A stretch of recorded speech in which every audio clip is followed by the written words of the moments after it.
नमस्कार दोस्तों, स्वागत है आपका हमारे चैनल अचूक मंत्र ज्ञान में। प्रिय भक्तों, शनिवार का दिन भगवान शनिदेव को समर्पित होता है। शास्त्रों के मुताबिक शनिदेव का स्वभाव क्रूर है। लोक व्यवहार में शनिदेव से जुड़ी आस्था का एक कारण ऐसा ही भय और संशय भी है कि शनि की टेढ़ी चाल और नजर से जीवन में उथल पुथल मच जाती है।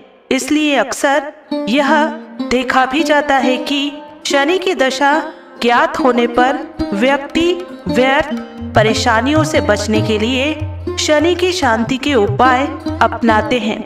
असल में शनि के स्वभाव का दूसरा पहलू यह भी है कि शनि के शुभ प्रभाव से रंक भी राजा बन सकता है। शनि को तकदीर बदलने वाला भी माना गया है। इसलिए अगर सुख के दिनों में भी शनि भक्ति की नजर आए तो उसके शुभ फल से सुख समृद्धि बनी रहती है। शास्त्रों में शनि की प्रसन्नता के लिए ऐसा ही एक मंत्र हम आपको बताने जा रहे हैं, जिसके प्रभाव से आपके पुत्र के घर परिवार में हमेशा खुशहाली बनी रहेगी एवं उसके जीवन का कठिन या तंगहाली का दौर भी आसानी से कट जाएगा।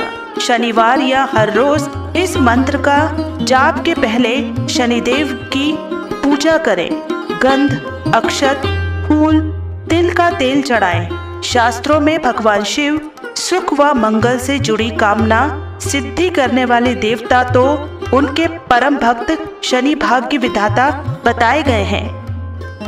माता पिता व बच्चों का स्वास्थ्य हमेशा ठीक रहता है।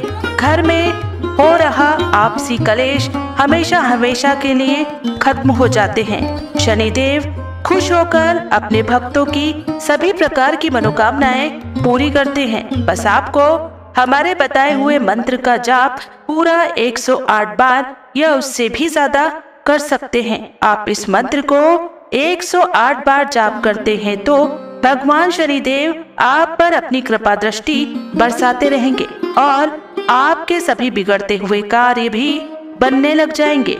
साथ ही धन का ऐसा भंडार लगेगा कि वह शनिदेव की कृपा से कभी भी समाप्त नहीं होगा। बस आपको इस मंत्र का 108 बार जाप करना है। अगर किसी कारणवश मंत्र का जाप करने में असमर्थ हैं तो आप इस मंत्र को घर या दुकान में मोबाइल फोन में चलाकर 108 बार जाप या श्रवण करें। साथ ही प्रिय भक्तों, यदि आप शनिदेव का आशीर्वाद अपने ऊपर और अपने संपूर्ण परिवार के ऊपर पाना चाहते हैं तो हमारे इस वीडियो को दिल से एक लाइक जरूर करें और हमारे चैनल अचूक मंत्र ज्ञान को सब्सक्राइब करके कमेंट में जय शनिदेव अवश्य लिखें, जिससे शनिदेव के चरणों में आप सभी भक्तों की हाजिरी जरूर लग जाएगी। तो प्रिय भक्तों, शनिदेव का महामंत्र इस प्रकार है।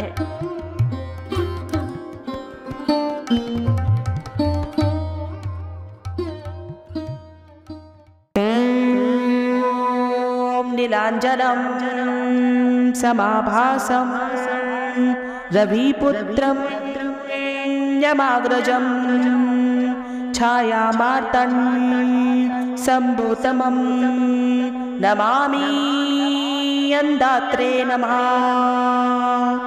ओम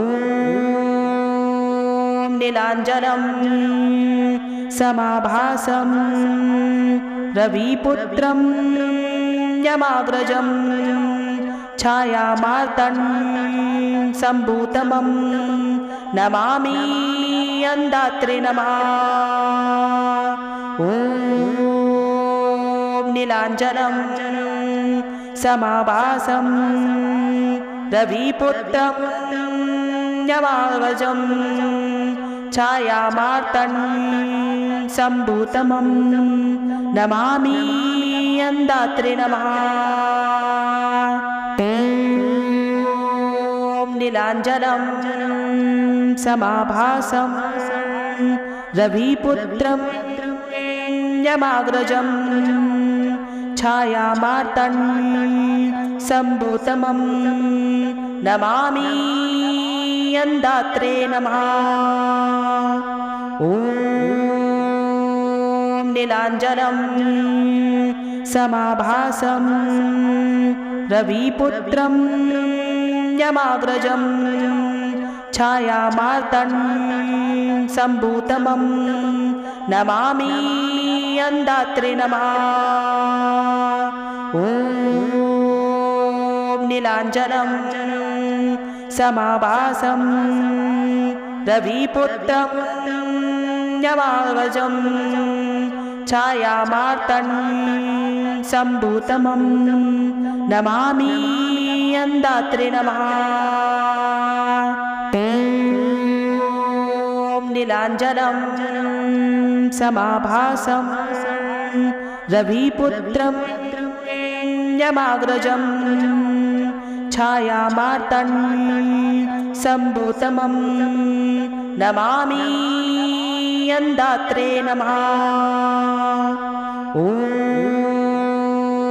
नीलाञ्जनं समाभासं रविपुत्रं यमाग्रजं छायामार्तं सम्भूतमं नमामि अन्दात्रे नमः। ॐ नीलाञ्जनं समाभासं रविपुत्रं यमाग्रजं छायामार्तं सम्भूतमं नमामि अन्दात्रे नमः। ॐ नीलाञ्जनं समाभासं रविपुत्रं यमाग्रजं छायामार्तं सम्भूतमं नमामि अन्दात्रे नमः। ॐ नीलाञ्जनं समाभासं रविपुत्रं यमाग्रजं छायामार्तं सम्भूतमं नमामि अन्दात्रे नमः। ॐ नीलाञ्जनं समाभासं रविपुत्रं यमाग्रजं छायामार्तं सम्भूतमं नमामि अन्दात्रे नमः। ॐ नीलाञ्जनं समाभासं रविपुत्रं यमाग्रजं छायामार्तं सम्भूतमं नमामि अन्दात्रे नमः। ॐ नीलाञ्जनं समाभासं रविपुत्रं यमाग्रजं छायामार्तं सम्भूतमं नमामि अन्दात्रे नमः। ॐ नीलाञ्जनं समाभासं रविपुत्रं यमाग्रजं छायामार्तं सम्भूतमं नमामि अन्दात्रे नमः। ॐ नीलाञ्जनं समाभासं रविपुत्रं यमाग्रजं छायामार्तं सम्भूतमं नमामि अन्दात्रे नमः। ॐ नीलाञ्जनं समाभासं रविपुत्रं यमाग्रजं छायामार्तं सम्भूतमं नमामि अन्दात्रे नमः। ॐ नीलाञ्जनं समाभासं रविपुत्रं यमाग्रजं छायामार्तं सम्भूतमं नमामि अन्दात्रे नमः। नीलाञ्जनं समाभासं रविपुत्रं यमाग्रजं छायामार्तं सम्भूतमं नमामि यन्दात्रे नमः। ॐ नीलाञ्जनं समाभासं रविपुत्रं यमाग्रजं छायामार्तं सम्भूतमं नमामि यन्दात्रे नमः। ॐ नीलाञ्जनं समाभासं रविपुत्रं यमाग्रजं छायामार्तं सम्भूतमं नमामि यन्दात्रे नमः। ॐ नीलाञ्जनं समाभासं रविपुत्रं यमाग्रजं छायामार्तं सम्भूतमं नमामि यन्दात्रे नमः। ॐ नीलाञ्जनं समाभासं रविपुत्रं यमाग्रजं छायामार्तं सम्भूतमं नमामि यन्दात्रे नमः। ॐ नीलाञ्जनं समाभासं रविपुत्रं यमाग्रजं छायामार्तं सम्भूतमं नमामि यन्दात्रे नमः। ॐ नीलाञ्जनं समाभासं रविपुत्रं यमाग्रजं छायामार्तं सम्भूतमं नमामि यन्दात्रे नमः। ॐ नीलाञ्जनं समाभासं रविपुत्रं यमाग्रजं छायामार्तं सम्भूतमं नमामि यन्दात्रे नमः। ॐ नीलाञ्जनं समाभासं रविपुत्रं यमाग्रजं छायामार्तं सम्भूतमं नमामि यन्दात्रे नमः। ॐ नीलाञ्जनं समाभासं रविपुत्रं यमाग्रजं छायामार्तं सम्भूतमं नमामि यन्दात्रे नमः। ॐ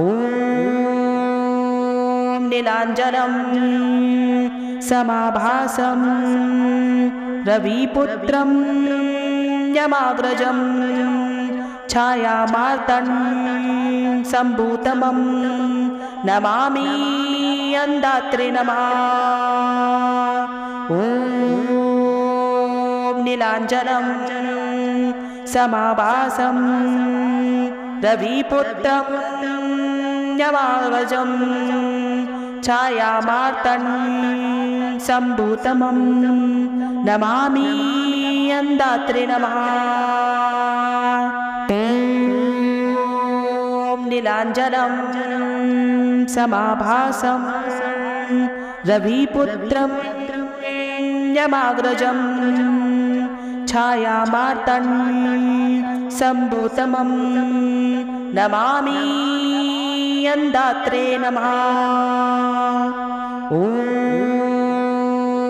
नीलाञ्जनं समाभासं रविपुत्रं यमाग्रजं छायामार्तं सम्भूतमं नमामि यन्दात्रे नमः। ॐ नीलाञ्जनं समाभासं रविपुत्रं यमाग्रजं छायामार्तण्डं सम्भूतमं नमामि अन्धात्रे नमः। नीलाञ्जनं समाभासं रविपुत्रं यमाग्रजं छायामार्तण्डं सम्भूतमं नमामि अन्धात्रे नमः।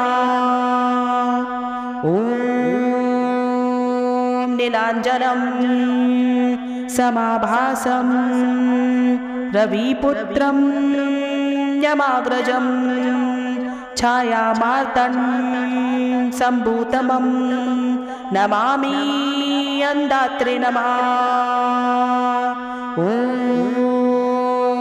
नीलाञ्जनं समाभासं रविपुत्रं यमाग्रजं छायामार्तण्डं सम्भूतमं नमामि अन्धात्रे नमः। ॐ नीलाञ्जनं समाभासं रविपुत्रं यमाग्रजं छायामार्तण्डं सम्भूतमं नमामि अन्धात्रे नमः। ॐ नीलाञ्जनं समाभासं रविपुत्रं यमाग्रजं छायामार्तण्डं सम्भूतमं नमामि अन्धात्रे नमः। ॐ नीलाञ्जनं समाभासं रविपुत्रं यमाग्रजं छायामार्तण्डं सम्भूतमं नमामि अन्धात्रे नमः। ॐ नीलाञ्जनं समाभासं रविपुत्रं यमाग्रजं छायामार्तण्डं सम्भूतमं नमामि अन्धात्रे नमः। ॐ नीलाञ्जनं समाभासं रविपुत्रं यमाग्रजं छायामार्तण्डं सम्भूतमं नमामि अन्धात्रे नमः। ॐ नीलाञ्जनं समाभासं रविपुत्रं यमाग्रजं छायामार्तण्डं सम्भूतमं नमामि अन्धात्रे नमः। ॐ नीलाञ्जनं समाभासं रविपुत्रं यमाग्रजं छायामार्तण्डं सम्भूतमं नमामि अन्धात्रे नमः। ॐ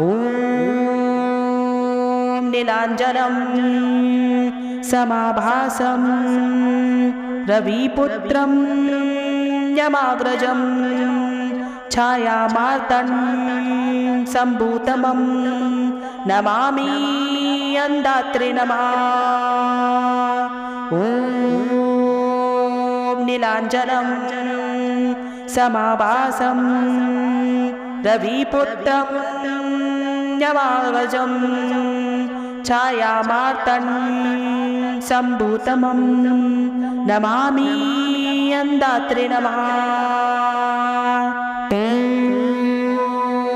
नीलाञ्जनं समाभासं रविपुत्रं यमाग्रजं छायामार्तण्डं सम्भूतमं नमामि अन्धात्रे नमः। ॐ नीलाञ्जनं समाभासं रविपुत्रं यमाग्रजं छायामार्तण्डसम्भूतमं नमामि अन्धात्रे नमः। ॐ नीलाञ्जनं समाभासं रविपुत्रं यमाग्रजं छायामार्तण्डसम्भूतमं नमामि अन्धात्रे नमः। ॐ नीलाञ्जनं समाभासं रविपुत्रं यमाग्रजं छायामार्तण्डसम्भूतमं नमामि अन्धात्रे नमः। ॐ नीलाञ्जनं समाभासं रविपुत्रं यमाग्रजं छायामार्तण्डसम्भूतमं नमामि अन्धात्रे नमः। ॐ नीलाञ्जनं समाभासं रविपुत्रं यमाग्रजं छायामार्तण्डसम्भूतमं नमामि अन्धात्रे नमः। ॐ नीलाञ्जनं समाभासं रविपुत्रं यमाग्रजं छायामार्तण्डसम्भूतमं नमामि अन्धात्रे नमः। ॐ नीलाञ्जनं समाभासं रविपुत्रं यमाग्रजं छायामार्तण्डसम्भूतमं नमामि अन्धात्रे नमः। ॐ नीलाञ्जनं समाभासं रविपुत्रं यमाग्रजं छायामार्तण्डसम्भूतमं नमामि अन्धात्रे नमः। ॐ नीलाञ्जनं समाभासं रविपुत्रं यमाग्रजं छायामार्तण्डसम्भूतमं नमामि अन्धात्रे नमः। ॐ नीलाञ्जनं समाभासं रविपुत्रं यमाग्रजं छायामार्तण्डसम्भूतमं नमामि अन्धात्रे नमः। ॐ नीलाञ्जनं समाभासं रविपुत्रं यमाग्रजं छायामार्तण्डसम्भूतमं नमामि अन्धात्रे नमः। ॐ नीलाञ्जनं समाभासं रविपुत्रं यमाग्रजं छायामार्तण्डसम्भूतमं नमामि अन्धात्रे नमः। ॐ नीलाञ्जनं समाभासं रविपुत्रं यमाग्रजं छायामार्तण्डसम्भूतमं नमामि अन्धात्रे नमः। ॐ नीलाञ्जनं समाभासं रविपुत्रं यमाग्रजं छायामार्तण्डसम्भूतमं नमामि अन्धात्रे नमः। ॐ नीलाञ्जनं समाभासं रविपुत्रं यमाग्रजं छायामार्तण्डं सम्भूतमं नमामि अन्धात्रे नमः। ॐ नीलाञ्जनं समाभासं रविपुत्रं यमाग्रजं छायामार्तण्डं सम्भूतमं नमामि अन्धात्रे नमः। ॐ नीलाञ्जनं समाभासं रविपुत्रं यमाग्रजं छायामार्तण्डं सम्भूतमं नमामि अन्धात्रे नमः। ॐ नीलाञ्जनं समाभासं रविपुत्रं यमाग्रजं छायामार्तण्डं सम्भूतमं नमामि अन्धात्रे नमः। ॐ नीलाञ्जनं समाभासं रविपुत्रं यमाग्रजं छायामार्तण्डं सम्भूतमं नमामि अन्धात्रे नमः। ॐ नीलाञ्जनं समाभासं रविपुत्रं यमाग्रजं छायामार्तण्डं सम्भूतमं नमामि अन्धात्रे नमः। ॐ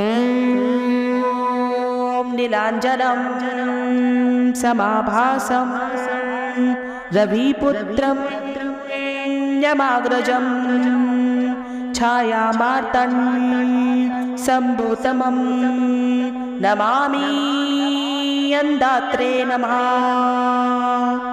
ॐ नीलाञ्जनं समाभासं रविपुत्रं यमाग्रजं छायामार्तण्डं सम्भूतमं नमामि अन्धात्रे नमः। ॐ नीलाञ्जनं समाभासं रविपुत्रं यमाग्रजं छायामार्तण्डं सम्भूतमं नमामि अन्धात्रे नमः। ॐ नीलाञ्जनं समाभासं रविपुत्रं यमाग्रजं छायामार्तण्डं सम्भूतमं नमामि अन्धात्रे नमः। ॐ नीलाञ्जनं समाभासं रविपुत्रं यमाग्रजं छायामार्तण्डं सम्भूतमं नमामि अन्धात्रे नमः। ॐ नीलाञ्जनं समाभासं रविपुत्रं यमाग्रजं छायामार्तण्डं सम्भूतमं नमामि अन्धात्रे नमः। ॐ नीलाञ्जनं समाभासं रविपुत्रं यमाग्रजं छायामार्तण्डं सम्भूतमं नमामि अन्धात्रे नमः। ॐ नीलाञ्जनं समाभासं रविपुत्रं यमाग्रजं छायामार्तण्डं सम्भूतमं नमामि अन्धात्रे नमः। ॐ नीलाञ्जनं समाभासं रविपुत्रं यमाग्रजं छायामार्तं सम्भूतमं नमामि अन्धात्रे नमः। ॐ नीलाञ्जनं समाभासं रविपुत्रं यमाग्रजं छायामार्तं सम्भूतमं नमामि अन्धात्रे नमः। ॐ नीलाञ्जनं समाभासं रविपुत्रं यमाग्रजं छायामार्तं सम्भूतमं नमामि अन्धात्रे नमः। ॐ नीलाञ्जनं समाभासं रविपुत्रं यमाग्रजं छायामार्तं सम्भूतमं नमामि अन्धात्रे नमः। ॐ नीलाञ्जनं समाभासं रविपुत्रं यमाग्रजं छायामार्तं सम्भूतमं नमामि अन्धात्रे नमः। ॐ नीलाञ्जनं समाभासं रविपुत्रं यमाग्रजं छायामार्तं सम्भूतमं नमामि अन्धात्रे नमः। ॐ नीलाञ्जनं समाभासं रविपुत्रं यमाग्रजं छायामार्तं सम्भूतमं नमामि अन्धात्रे नमः।